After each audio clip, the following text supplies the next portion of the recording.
निकम्मी सरकार है। इस सरकार को हम चैन से सोने नहीं देंगे। राहुल जी ने जो प्रेस कॉन्फ्रेंस करके मुद्दे उठाए उस पर आज तक चुनाव आयोग को कोई जवाब नहीं। रूडी साहब की तुलना तो कोई किसी से कर नहीं सकता। मुझे राजनीति में लेकर आए मेरे राजनीतिक गुरु, उन्होंने ही मुझे राजनीति में सब कुछ सिखाया। मूंगफली खरीद में आप देखिए पिछली बार बहुत बड़ा भ्रष्टाचार हुआ। बीजेपी के नेता के साथ मिली भगत करके ठेकेदार फर्जीवाड़ा जब करते हैं तो सबसे बड़ी समस्या ये कोई सुनने वाला। बीकानेर को हमने बिजली का हब बना दिया सोलर के क्षेत्र में, और दूसरी तरफ वही किसान परेशान है। नहर में आप देखिए एक तरफ ये कह रहे हैं कि हम पाकिस्तान का पानी बंद कर देंगे। ये एक बहुत बड़ा भ्रष्टाचार, बहुत बड़ा किसानों के खिलाफ षड्यंत्र है। ये चीजें भाजपा के राज में हो रही है। जिस पार्टी से हम मुकाबला कर रहे हैं वो धन बल का दुरुपयोग कर रही है, वो इन सभी एजेंसियों का दुरुपयोग कर रही है कि अगर आज चुनाव हो विधानसभा का तो 7 सीटों पर कांग्रेस जीतेगी। बिहार में चलते चुनाव के दौरान 10-10 हजार रुपए महिलाओं को दिए गए। 12वीं के बाद सरकारी नौकरी की तैयारी करें झुंझुनू की आधार क्लासेस में।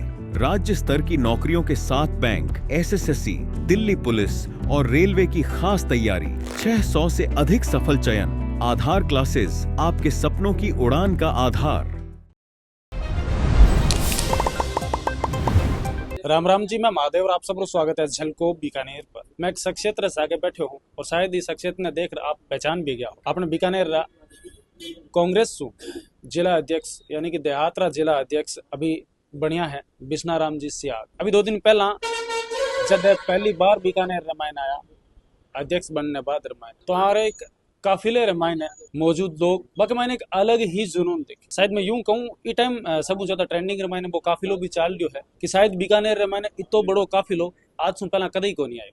डूंगरगढ़ सु ले पणीर बीकानेर तक एक नहीं 100 नहीं बल्कि हजारों गाड़ियां रसा गए। बीकानेर रामायण पहली बार अध्यक्ष बनने बाद रामायण पहुंचा और बीच रामायण ग्रामीण क्षेत्र अध्यक्ष होने नाते सु बीच में जगह गाँव आ रहा गाँव रे लोग सागे भी खूब मिलता बीकानेर पहुंचे। बीटम कई सारी रीला वायरल हुई यार काफिले ने ले पणीर कई सारी बातें बनी कि राजस्थान रामायण या तो फिर रविंदर सिंह भाटी जद काफिलो लेर निकले जद इसो काफिलो बने, या फिर बीकानेर सु बिश्नाराम सियाग जद जयपुर सु बीकानेर पहुंचा बी टाइम इसो काफिलो बने। तो मैं आज बिश्नाराम जी सागे हूँ पूरी चर्चा करूंगा अरे राजनीतिक सफर के बारे में बातचीत करूंगा और नवनिर्वाचित अभी अध्यक्ष बढ़िया है तो के तरीके से पार्टी वास्ते के चीज़ें करेला। और सब बड़ी बात है कि जिके क्षेत्र से अध्यक्ष बनाया गया है, जिका देहातरा अध्यक्ष बनाया गया है क्योंकि ग्रामीण क्षेत्र है और ग्रामीण क्षेत्र रामायण जी की आने वाली समस्या विडम्बनाएं बस सब आपने पता ही है। तो बारे वास्ते के कुछ करेला तो बस अगली बातचीत करूँगा। सबसे पहला तो आपने ढेर सारी शुभकामनाएं। धन्यवाद। और आपने झलको बीकानेर पर आपको बहुत बहुत स्वागत है। धन्यवाद। अभी पीछे जब आप पहली बार अध्यक्ष बनने बाद मैंने बीकानेर पहुंचा बीटे मैं भी अड़ पहुंचे और आप आगे थोड़ी बहुत बातचीत हुई बीटे हमारी। तो बीटे में एक खास और एक विशेष बात देखी कि जिको काफिलो हो आप एक तरह के लोग जी कहा रविंदर सिंह आपने तुलना करने लग गया कि रविंदर सिंह रे बराबर काफिलो अगर की रामायण की बीकानेर रामायण आयो है तो वो बिश्नाराम सियागरो आयो है। तो सब पहले तो भी पर आपके कहना चाहूँ। देखिए सबसे पहले तो आपका धन्यवाद कि आपने मेरा आज इंटरव्यू लिया। मैं ये कहना चाहता हूँ कि जो लोग आए, जो लोगों ने स्नेह दिया, जैसा आपने कहा बड़ी संख्या में गाड़ियों काफी लाया। सबसे बड़ी बात तो ये थी कि हमने स्वागत का कोई कार्यक्रम रखा नहीं था। रूडी साहब हमारे आदरणीय नेता है। उनका निधन होने के कारण क्योंकि समय कम हुआ था इसलिए स्वागत के सारे कार्यक्रम हमने पोस्टपोन कर दिए थे। बावजूद उसके बड़ी संख्या में लोग आए। ये बीकानेर जिले की तमाम जो हमारे कार्यकर्ता है, नेता है, पदाधिकारी, उनका सबका स्नेह और स्नेह के साथ साथ एक उम्मीद भी है। और उम्मीद ये कि आने वाले समय में कांग्रेस की आवाज़ उठाएंगे, जनता की आवाज़ उठाएंगे और सबको साथ में लेकर बिश्नाराम चलेगा। मैं आपके मार्फत कहना चाहता हूँ कि मैं कोशिश करूँगा उनकी सबकी उम्मीदों पर खरा उतरूँ, क्योंकि कोई व्यक्ति आता है तो एक बड़ी उम्मीद के साथ आता है, एक विश्वास के साथ आता है कि आने वाले समय में हमें इस व्यक्ति से उम्मीद है कि हमारी आवाज़ उठाए, हमारे जो भी समस्या है उनका समाधान करे। बड़ी संख्या में काफिला आना, बड़ी संख्या में लोगों का आना एक उम्मीद भी होती है और उम्मीदों पर खरा उतरना हमारे लिए बड़ा चैलेंज है और मैं आपको विश्वास दिलाता हूँ उस चैलेंज को हम पार करते हुए उन सबकी उम्मीदों पर खरा उतर। 2 साल पहले जब मैं जिलाध्यक्ष बना तब भी आपको पता होगा बहुत बड़ी संख्या में लोग आए थे। जगह जगह हमारा स्वागत का सुबह 11 बजे शुरू हुए, रात को 11 बजे जाट धर्मशाला में अंतिम प्रोग्राम था, वहाँ पहुंचे थे। सोशल मीडिया पर कोई अपडेट को प्लानिंग नहीं होनी थी। सही भी बात। अपडेट बिना अगर इतो काफिलो बन गयो तो अगर आप सोशल मीडिया पर अगर लोगों ने कह पड़ी अगर जे काफिलो तैयार करवाता तो शायद क्या चीज हो सकती बेटा। सही बात है। हमने 1 बजे का प्रोग्राम यहाँ रखा था कार्यालय में, एक इतनी ही सूचना दी थी।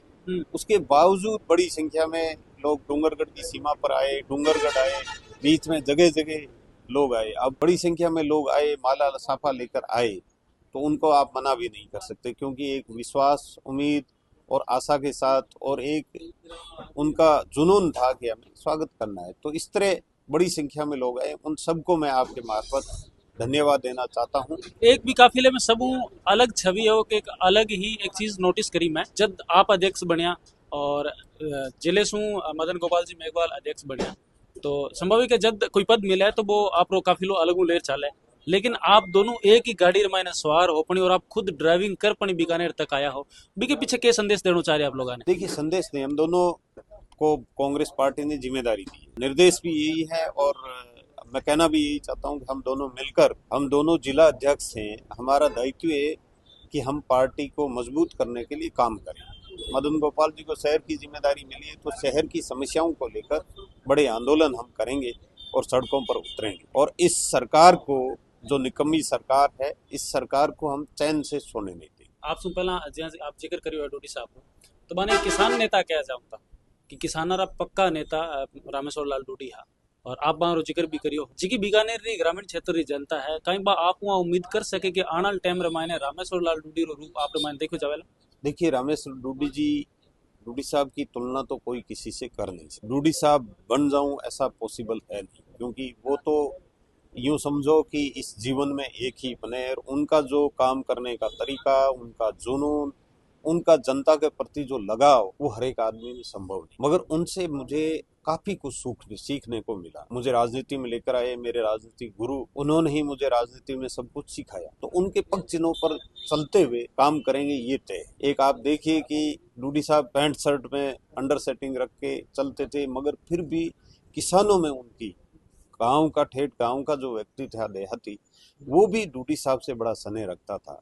ये एक आप देखिए कि भाई, एक तो धोती कुर्ते में हो तो धोती कुर्ते वाला आदमी सोचता है कि चलो मेरे जैसा है, और एक पैंट शर्ट वाला आदमी और उनके पास में जाता है तो उनको अट्रैक्ट करते थे। तो ये एक बहुत बड़ी उनमें खासियत थी, और खासियत ये थी कि वो तसल्ली से हर आदमी की बात सुनते थे, उनका समाधान करवाने की कोशिश करते थे और उनके साथ खड़े रहते थे। जिसके साथ खड़े हो गए तो फिर पीछे नहीं हटते। किसान नेता न केवल बीकानेर बल्कि राजस्थान में उनको बड़ा किसान नेता के नाम से जाना जाता है, और किसानों की बड़ी एक उम्मीद थी कि डूडी साहब राजस्थान में कभी न कभी नेतृत्व करेंगे। मगर कठे ना कठे अगर आप देखो जावे तो डोडी साहब री अगर जब भी जिक्र करा तो किसाना कई सारा एड़ा मुद्दा हा वहाँ उठाया भी हा और वहाँ पर अच्छो प्रयास भी करियो गयो और कई सारा सफल रिजल्ट भी आपने सामने आया। और आपने भी बस सेम जिम्मेवारी है आप ऊपर, आप जी की पार्टी है, आपने सोच समझ ग्रामीण क्षेत्र अगर आपने दायित्व दियो है तो आपने क्या लगे कि आपने कौन सा मुद्दा है जिका बाकी रह चुका है और बिसू आपरा जी का ग्रामीण क्षेत्र जी का लोग है वे परेशान है और वे मुद्दा आपने आगे उठाना चाहिए। पिछले 2 सालों में भी हमने हर मुद्दे को उठाया, चाहे पानी का मुद्दा था, चाहे बिजली का मुद्दा था, चाहे एमएसपी खरीद का मुद्दा था। हर मुद्दे पर हमने मुद्दा उठाया भी है, सड़क भी जाम की है, प्रदर्शन भी किया है, हर तरह से किया है, कई बार सरकार को झुकाने का भी काम किया है। कोलाइत विधानसभा क्षेत्र के किसानों के साथ हमने किया था बौर सिंह पाटिल जी के नेतृत्व में। उसके अलावा लूणकरसर, खजवाड़ा सबकी वो समस्या थी। बिजली के मुद्दों को लेकर हमने कई बार प्रदर्शन किए, नोखा के कई गाँवों में किए, डूंगरगढ़ के कई गाँवों में बिजली की समस्याओं को लेकर किए। मूंगफली खरीद में आप देखिए पिछली बार बहुत बड़ा भ्रष्टाचार हुआ, हमने बार बार ज्ञापन प्रदर्शन किया, कोई सुनवाई नहीं हुई क्योंकि भाजपा के कई नेता उसमें मिले हुए थे। इस बार भी वही हुआ।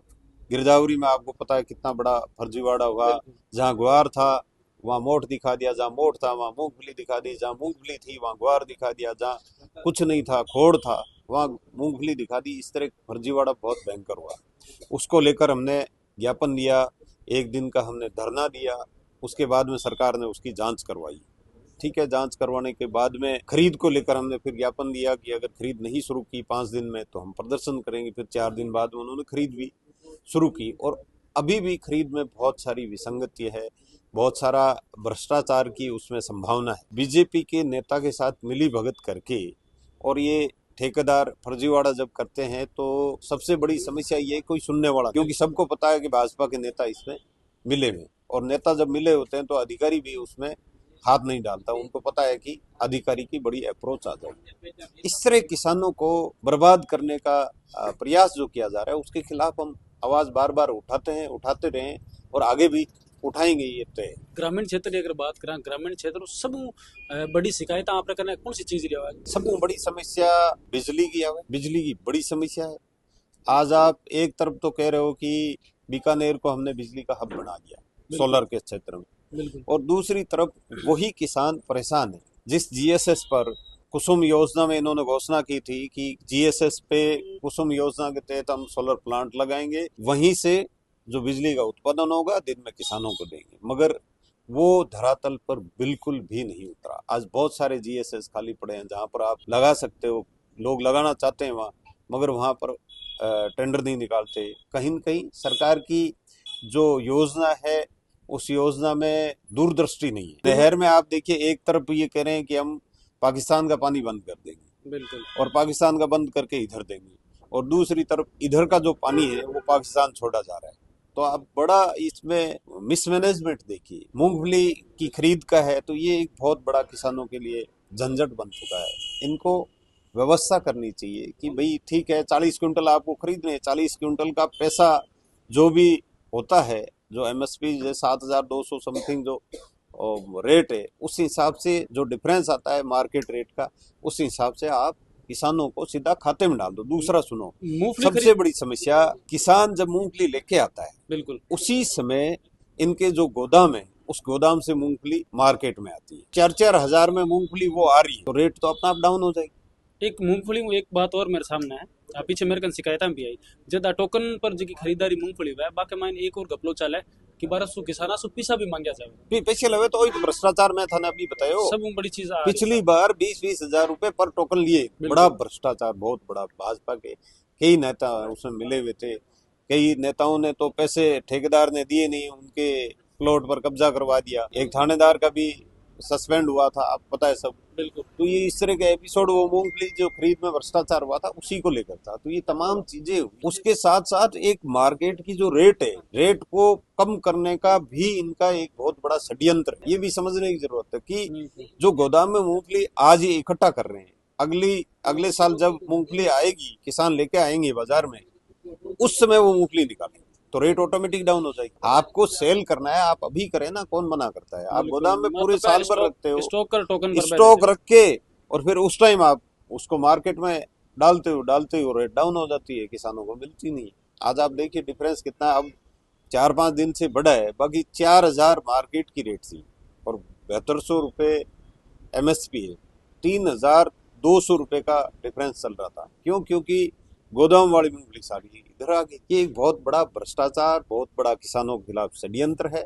ये चीजें भाजपा के राज में हो रही, उन चीजों के खिलाफ आवाज हमें उठाने की जरूरत है। कहीं बिश्नाराम स्याग इस मुद्दे पर भी सवाल उठावेला, मूंगफली खरीदारी जी हाँ तो उठा ही रहे हैं, हम तो लगातार उठा रहे हैं। हमने तो एक दिन का धरना दिया, उसके बाद में हमने ज्ञापन दिया, उसके बाद में ये खरीद शुरू हुई है। कलेक्टर को सीधी चेतावनी देकर आए थे, 24 तारीख को आपने अगर खरीद नहीं की, 5 दिन का हम आपको समय देते, अगर खरीद नहीं हुई तो 1 तारीख को हमने तैयारी लेटर देकर आया था। तैयारी हमने पूरी कर ली, सब नेताओं से बातचीत होगी। जब इनको इस चीज का भनक लगा तो उन्होंने 24 तारीख को खरीद शुरू कर। अब आपने फिर से जी की नई जिम्मेवारी दी है, तो ये नई जिम्मेदारी के साथ अगर बात करें तो एक विचारधारा में होने बाद मायने भी कई लोग इस आवाज का विचारधारा में थोड़ा अलग हुए, क्योंकि एक घर में मायने बर्तन हो का हर तरीके रहा है, हर अलग अलग प्रकार होया करे। तो कड़े ना कड़ी पार्टी मान का लोग है, बाद भी देखे जाओ तो कोई अलग दिशा में चल रहे, कोई अलग दिशा में चल रहे है, तो भी अलग दिशा में चलने लोगों ने आप एक सागे एक सम्मिलित कर पड़े क्या ले चलो। किसी भी पद की कोई डिमांड होती है, सब नेता या सब लोग जितने भी है उनका हक होता है कि वो भी ट्राई करें। जब जिम्मेदारी मिलती है तो मेरा एक दायित्व है कि मैं सबको साथ में लेकर चलूं। आज मुझे जिला अध्यक्ष की जिम्मेदारी मिली है तो मैं सब नेताओं को, हम जितने भी नेता पदाधिकारी कार्यकर्ता, उन सबको साथ में लेकर माला में सबको पिरोकर और काम करें। ईडी, सीबीआई, इनका सबका तो दुरुपयोग हो ही रहा है। ये चीजें हम लोगों को समझनी पड़ेगी। अलग अलग भागंडी जब बात आवे तो कुछ एक नाम भी सामने आवे बाजार में मैं चीजें चाले मैं भी बताऊं था ना, कोई भी है, चाहे कोई भी है, हम उन सबको एक साथ लेंगे और साथ में लेकर आने वाले समय में कांग्रेस को मजबूत करेंगे। कोई भी नेता अगर किसी भी तरह से अगर अलग दिशा में है, उससे बैठ के बात कीजिए, समझाइए, मानते हैं तो ठीक है, नहीं तो फिर पीसीसी एआईसीसी अपने स्तर पर बात करती है। तो कुल मिलाकर हमारे यहाँ बीकानेर में ऐसा कोई है भी नहीं और भी कि निर्देश रे बात रे मायने बीकानेर री राजनीति रे मायने कुछ अलग देखने वास्ते मिला है जिका लोग अलग अलग भाग रहा है। अब एक मंच पर एक सागे नजर आ सके। सब आई, बिल्कुल 100% आएंगे, क्योंकि हमें जिस पार्टी से हम मुकाबला कर रहे हैं, जिस पार्टी से हम मुकाबला कर रहे हैं, वो धन बल का दुरुपयोग कर रही है, वो इन सभी एजेंसियों का दुरुपयोग कर रही है। अगर हम एक साथ नहीं रहेंगे तो किसी भी सूरत में हमें जो सफलता मिलनी चाहिए वो नहीं मिलेगी। कारण आज विधानसभा के चुनाव है, आज 3 साल बाद में 3 साल निकलते कोई देर नहीं लगती। विधानसभा चुनाव में हम सब एकजुट नहीं होंगे, एकजुटता नहीं दिखाएंगे तो सबको लॉस है, कोई एक व्यक्ति को तो है नहीं, सबका ही नुकसान होगा और सबका नुकसान के साथ पार्टी का भी नुकसान होगा। तो इस तरह जो भी एकजुट रहेंगे, जो भी पार्टी के लिए काम करेंगे, उनको आगे मौका मिलेगा और मौका मिलेगा तो स्वाभाविक बात है सबको मिलकर काम करना ही होगा। बिल्कुल। अगर आने वाले टाइम रे मायने अगर मैं आप रे नए पदरी अगर आशा करूं या फिर नए पदरी में बात करूं तो बिस्नाराम स्याग आने वाले टाइम में कहीं विधायक रूपी चुनाव लड़े। देखिए, ये पार्टी का निर्णय होता है, मैंने ऐसा कोई प्लान किया नहीं है, न मेरे जहन में ऐसा है। मुझे अभी जिम्मेदारी जिला अध्यक्ष की दी है और मैं हमेशा उसी पे काम करता हूँ। चाहे मुझे यूथ कांग्रेस की जिम्मेदारी थी तो यूथ कांग्रेस का अध्यक्ष होने के नाते मैंने काम किया। आपको पता है, कहीं कोई डिमांड मैंने आज तक की नहीं। स्टार्टिंग में एक पर्सन करियो मैं एक आपने अर्थावणी भी दी थी छोटी सी रविंद्र सिंह भाटी ने ले पड़ी। मैं एक कॉलेज में चुनाव लड़िया था और चुनाव रे मायने जब बानी लगे वो जी को आप काफी लोग देखे और माने लगे कि मैं कुछ और कर सकूं। एक बाद में विधायक को भी चुनाव लड़िया, सांसद को भी चुनाव लड़िया। तो ये बार मतलब कुछ आप में भी अलग ही देखने वास्ते बीकानेर में मिलो जी के साहब को जलसो देखने वास्ते मिलो, लोगों की भीड़ देखी गई, काफी लोग देखो गयो, बीच बीच को जो स्वागत देखो गयो। तो बी के बाद में शायद कुछ आप मन में विचार आया और आगे ले। मेरा एक ही विचार है कि आगे पार्टी को हमें मजबूत करना है और पार्टी को मजबूत करके बीकानेर जिले की ग्रामीण क्षेत्र की 5 विधानसभा सीट है उनको जितवाना है।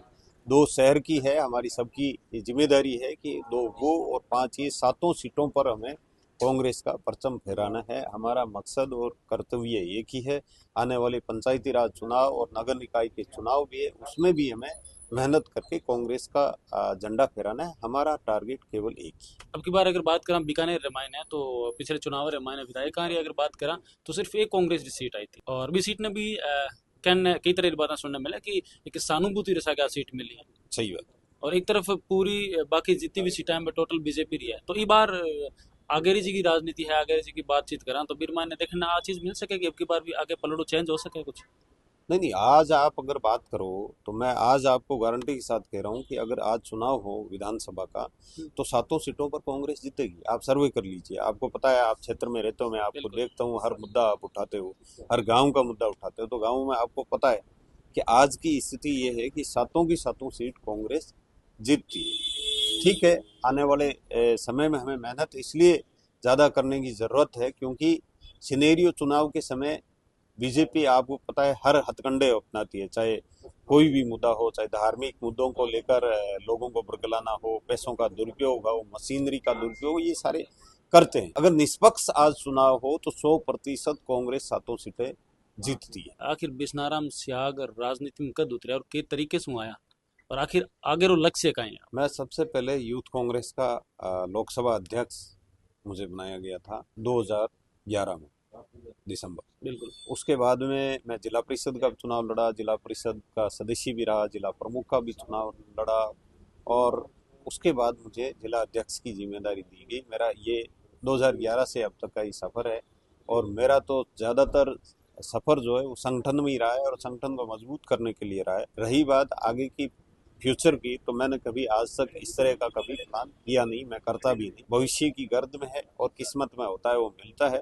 मगर मैं वर्तमान की बात हमेशा करता हूँ कि मुझे संगठन की जिला अध्यक्ष के तौर पर पार्टी ने जिम्मेदारी दी है, तो मेरा फर्ज और कर्तव्य ये है कि उस जिम्मेदारी को बखूबी कैसे निभाऊं। यानी कि आपके सामने 2 रास्ता आया, कांग्रेस भी ही बीजेपी ही, तो दोनों में आपने कांग्रेस क्यों बढ़िया लगी? मैं तो परंपरागत कांग्रेसी, हमारे पूरा परिवार दादा परदादा से लेकर आज़ादी से लेकर कांग्रेस को वोट देता है। पूरा परिवार कांग्रेस ही रहा है। मेरा गांव गांव में पूरा परिवार हमेशा कांग्रेस ही रहा है। भोमराज जी आर्य हमारे प्रधान रहे, उससे पहले सरपंच रहे, वो कांग्रेस के जिलाध्यक्ष भी रहे, तो उनसे जुड़े हुए थे पूरा परिवार हमारा। और उनसे लगातार हमने तो कांग्रेस का ही झंडा देखा, और कोई झंडा देखा नहीं। तो रास्ता तो क्लियर ही था कि यही रास्ता है, दूसरे रास्ते के बारे में तो विचार करने का ही कोई ऑप्शन था ही। जो भत्ता, बेरोजगारी भत्ता था, उसको लेकर अगर बात करें तो वो सारी योजनाएं कांग्रेस के राज में। आज भाजपा के राज में मुझे आप ये बताइए कि क्या योजना आई? कोई योजना ऐसी है नहीं। पुरानी जो चल रही है उनको बंद कर दिया। बिहार में चुनाव चलते, चुनाव के दौरान 10-10 हजार रुपए महिलाओं को दिए गए। क्या केवल बिहार की महिलाओं के लिए ही वो योजना हो सकती है?